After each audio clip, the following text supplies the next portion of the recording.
Daniel 11.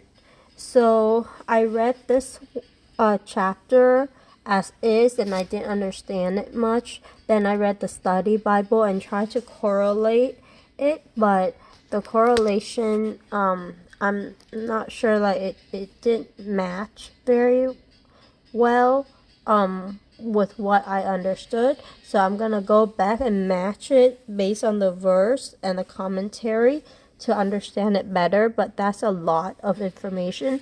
I suggest you do something similar using the study Bible from Dr. David Jeremiah. The part though that I was interested in, or some thoughts, it's like the first year of Darius the Mede, I arose. So the person who's speaking to Daniel, so the the angel that was delayed that came to him. So he arose to be of assistant, and then for the Darius the Mede, and that makes me think about how God is in control, and he's like there are certain government that he allows to exist, and there are certain rulers that he gives power to, and so we have to understand that God is in control, and he tells us to honor our leader because he put them there. And there are certain leaders that he gives protection for. There are certain leaders like the Antichrist who come up like illegitimately, or he allows them to be leader, but he does not. There are leaders that he support that opposes them. So we know that God is in control. And then all the first part of it, I think, is grounded in history, but then I don't know when it is.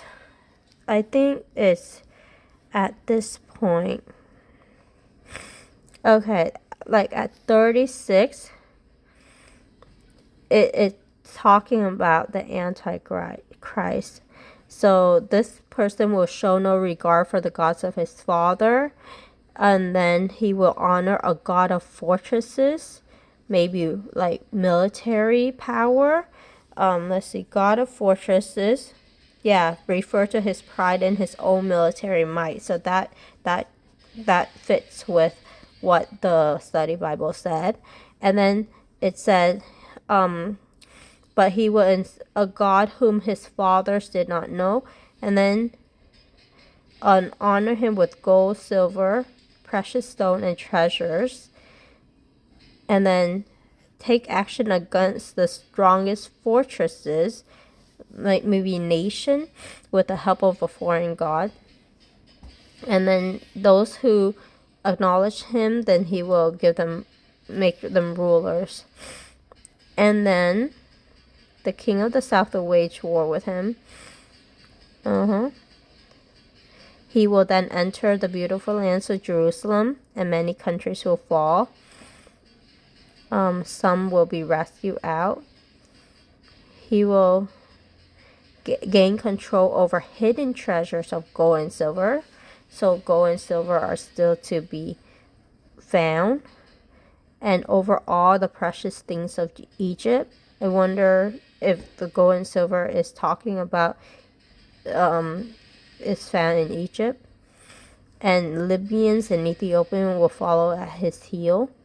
But then rumors from the east and from the north will terrify him, and he will go on a great wrath to eliminate and annihilate many. So east, wonder if it's China and America, I'm not sure. And he will pitch the tent in his royal pavilion between the seas and the beautiful the beautiful holy mountain. Yet he will come into his end, and no one will help him. So he will be defeated. And so there are a lot of very specific, very specific messages in here. And then it's also said, and then it says right here, verse 37, or for the desire of woman. And in here it says the desirable woman probably referred to a pagan god. I don't think so. I think he will be like gay, or like he doesn't like women. I think he doesn't care about women. Maybe he care for another sex, his own sex. So I think that is what. So they're here, and so 36 and on, I do feel like even in the first pass of the reading, I feel like it was talking about the Antichrist, and it matches it with the study of the study Bible. But the first part of it, I need to go back and then like correlate what is to what, and to understand it more.